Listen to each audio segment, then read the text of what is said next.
In this presentation, we're going to ask 4 simple questions. What constitutes learning material? What makes learning material engaging? What options do I have as a learning designer? And how can I make things easier for myself and for the students? What constitutes learning material? Well, nearly anything that has been purposed towards learning becomes learning material.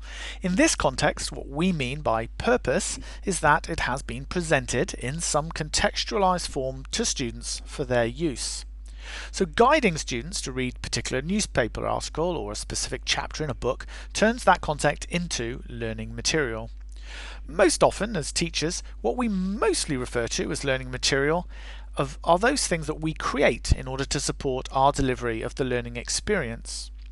Now, this might be handouts on paper or in digital form, a PowerPoint presentation delivered in the classroom, or a podcast, a quiz, or a video in the VLE. But essentially, anything that can be watched, read, or listened to constitutes learning material, so clearly there's a lot of it about, and yet it can prove quite difficult sometimes to identify exactly the right kind of resource to use at any one given time. So what makes learning materials engaging? Well, there are 3 elements must be present for learning materials to be engaging, and as a consequence, effective. The first is purpose. The student must understand the purpose of listening, watching, or reading any given piece of learning material. It's simply not enough to assume that because you've assigned a piece of material that students understand its relationship to their learning journey. The purpose needs to be signposted and ideally related directly to the learning objectives for that topic or the learning outcomes for the module itself. Clarity is the second element. The physical presentation of material needs to be accessible to all learners. If you begin your material mapping out the process that you expect students to engage in, you're more likely to produce material that has a clear structure. This means determining when to subdivide your resource in order to make sure that each portion maintains clarity and alignment to the purpose. Thirdly, pace is important. A well-structured book chapter has a natural pace or rhythm. A poorly structured book chapter can feel like the reader's wading through treacle, despite the fact it may contain a great deal that is required. So choosing learning materials must also take account of the amount of time students have to use that given resource.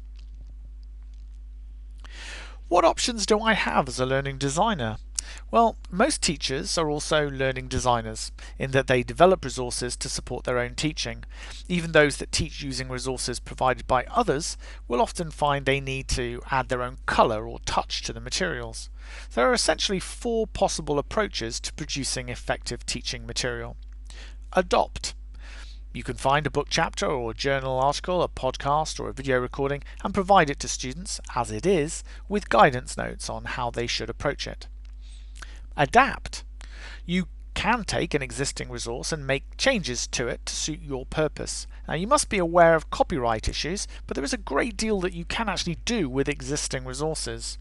You might reproduce charts from a journal article with the correct attribution, or you might identify the portion of a video and direct students to watch just that extract.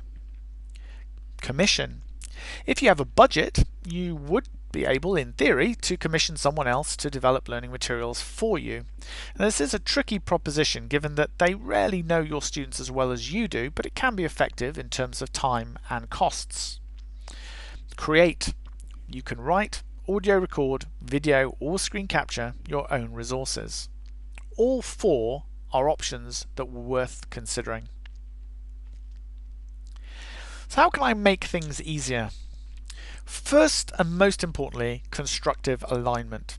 This is a phrase used to describe the alignment between the intended learning outcomes for a module or program and its assessment and its learning and teaching activities. So assessment should be designed to assess the student's ability to demonstrate that they've reached the intended learning outcomes. The module's learning and teaching activities enable students to rehearse or practice in preparation for their assessment.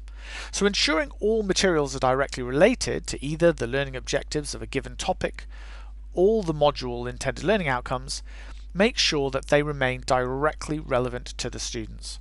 Checking that everything you ask students to do feeds their desire to achieve the intended learning outcomes ensures that neither you nor your students are wasting valuable time on activities that could appear meaningless.